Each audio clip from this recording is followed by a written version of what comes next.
family travel doesn't need to be expensive or only for the rich. Today, I'm gonna show you 5 places you can travel with your family for under $1,000 in 2026. And I'll show you how you can do it too, because every family deserves to travel without having to spend a ton of money. And if traveling is your dream and it's your desire and you wanna make these memories with your children, then watch this whole video through because this is for you. Now, number 1 is Vietnam.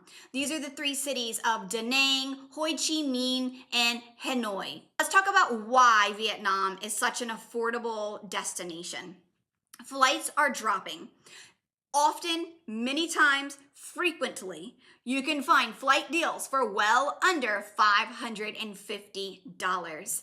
Your hotel or Airbnb is going to roughly run you $15 to $30 a night. Your meals will be between $2 to $5, and you can grab taxis as low as $1 to $3. But again, I shout it from the mountaintops, walk, walk, walk if you want to save money.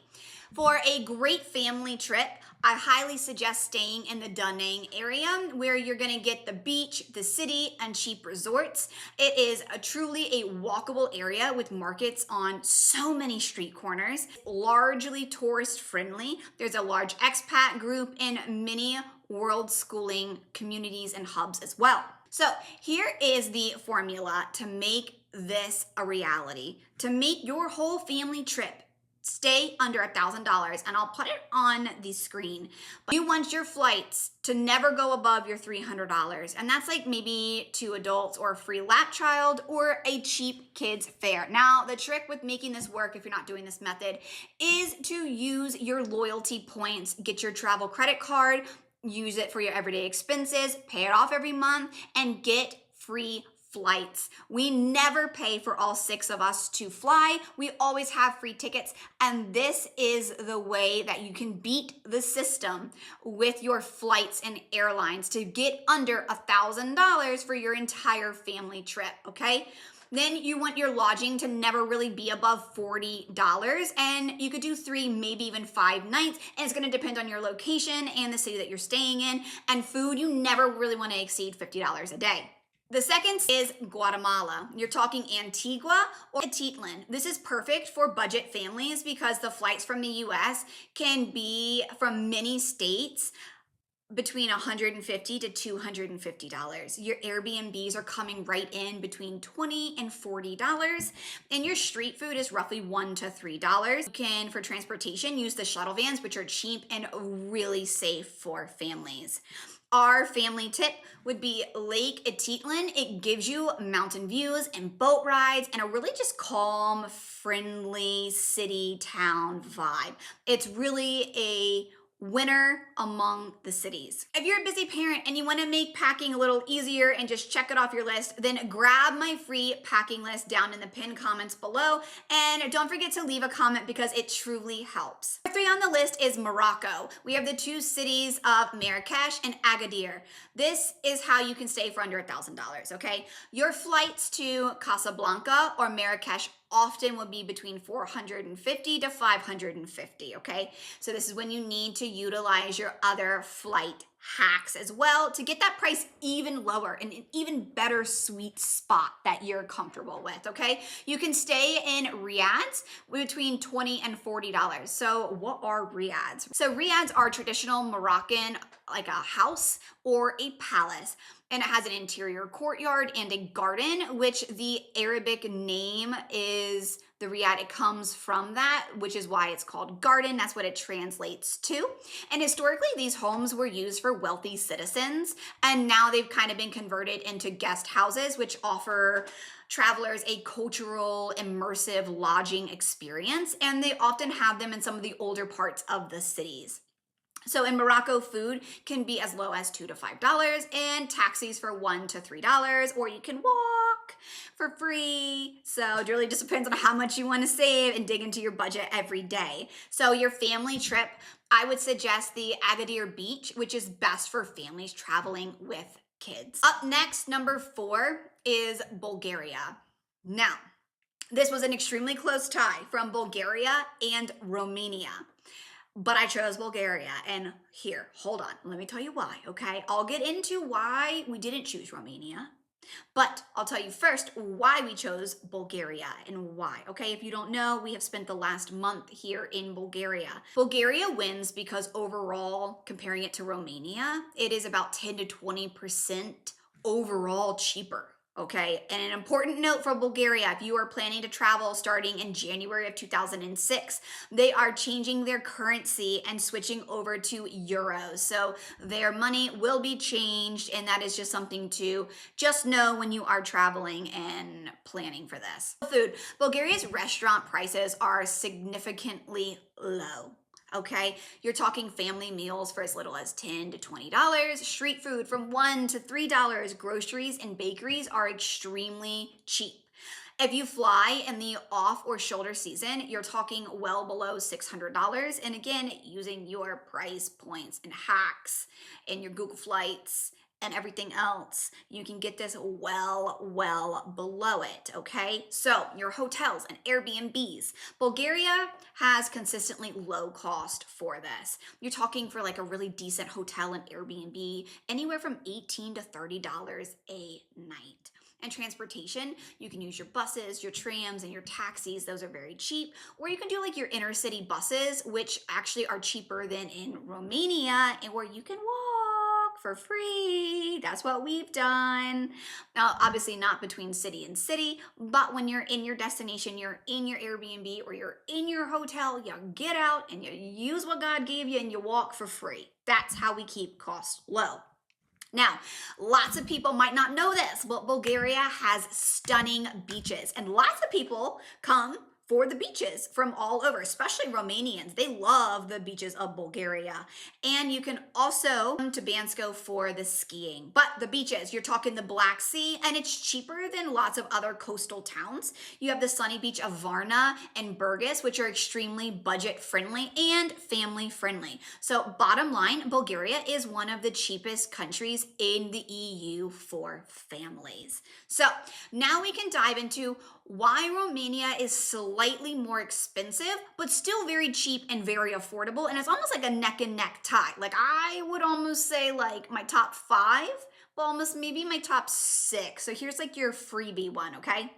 So the only things that make Romania a little bit more pricey is that it has a little bit more of like a Western flail and a European modern restaurant and cafe vibe, which makes it a little bit more expensive. And the malls and the chains, the malls are like amazing in Romania, but they're new, they're really kept after, especially in like Brasov. So that does increase the prices. It's still very cheap, but it averages out to be about $1 to $3 more per dish than in Bulgaria. And lodging, while still extremely affordable, Brasov, Cluj, and like Sibiu is about $25 to $40 a night. Now, if you know, Bucharest is the main capital, and it is still the priciest of the cities, and it is still relatively low if you're comparing it for EU standards. Now, you probably cannot come to or go to Romania and do it for under $1,000 in the cities of Bucharest or Cluj. These are extremely expensive cities in Romania. Don't get me wrong, Cluj is amazing. We loved Cluj, but it is not the affordable pick for staying under $1,000. You need to pick smaller cities or towns that are not as touristy, not as well known, whether that's Sibiu, whether that's Brasov, which is our personal favorite, but you need to know that going in. Do not try to do an affordable trip to Romania using Brasov or Cluj. You're gonna blow your budget. You need to be flexible in your towns, okay? So you can also have a direct flight from New York all the way to Bucharest, a non-stop direct flight. It's relatively new within the past year for under $500. And again, you want to fly in the off seasons, but not necessarily like the snow, but just keep in mind that you need to be flexible with your dates to also, have some wiggle room to make all of these budgets align perfectly. Now your activities. The activities cost a little bit more in Romania because there's mountains and castles, and the trains actually add up a little bit more than in Bulgaria's coastal towns if you're comparing it for the beaches.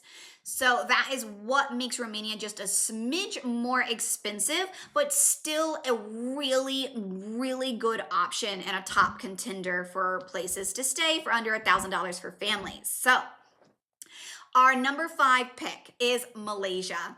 You have to hit the sale right, and you have to have flexible dates. But once you start using your flight deals and you have very low daily expenses and cost, Malaysia is a definite go-to, okay? So you're gonna have cheap prices, it is super safe, and you have really good infrastructure, okay? The 3 best cities is Kuala Lumpur, which is the capital city, Penang, and Langkawi, okay? These are the 3 cities that this is gonna work the best in. Now, if you don't know, Malaysia is actually considered one of the top safest countries in all of Southeast Asia, which is great if you're looking for families, okay? Well, anybody, you'd never want to go somewhere that's not safe. And I'm not going to recommend you go somewhere that's not safe. But I thought that was a good little tidbit to throw in there. So they have very low crime rates. They have great public transportation. They have very well-lit streets, very walkable cities. It's very child-friendly, especially with their attractions and their malls. They were very family forward-thinking when they built these things. They have reliable and really safe hospitals, and the hotel quality is quite high. So these are all really great reasons to make sure that you can get to Malaysia affordably.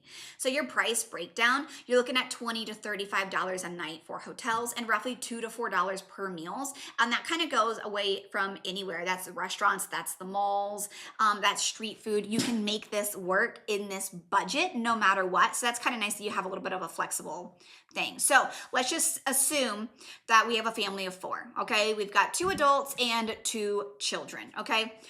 Suppose your flights are around $800 before you've said that, right? Like that's most of your budget. So that's not going to work. So what you need to do is you need to get it well under the $600 mark, and your kids will be a cheaper price. So you need to look for just your one person. Just search for that one person first, lock in that cheap price, and then you're gonna add in other people that you're flying with, and you're going to, actually it's gonna come out a little cheaper than if you start your initial search for 4 people. It might bump you up to a higher price, so that is another trick to keep in mind when you are trying to find these affordable prices.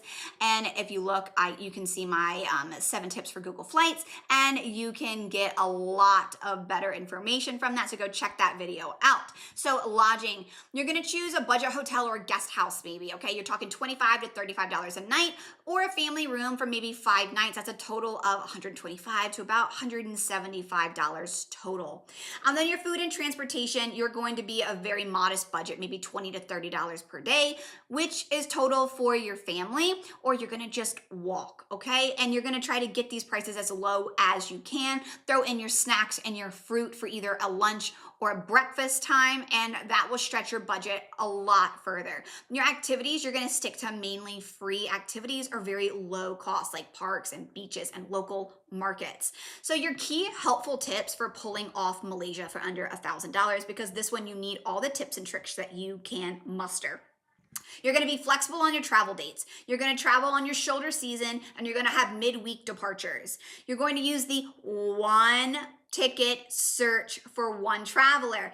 And then after you've done that trick, you're going to get your best fare, and then you're going to add in your kids and your whoever else is flying with you.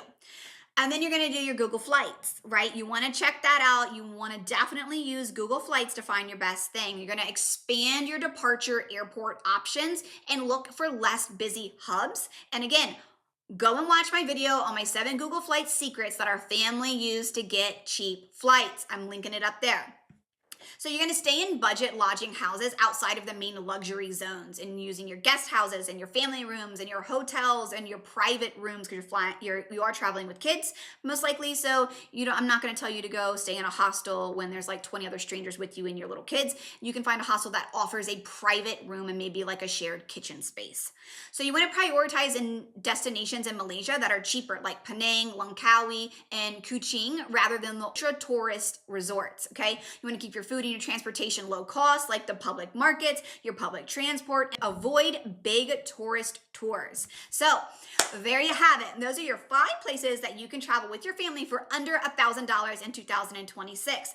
This is how you can truly travel with your family on a budget. If you want to build a lifestyle of family travel without needing to be rich, and you want to create freedom, not just expenses after your vacation, then leave a comment and grab your free family packing list from the pinned comment below. Thanks.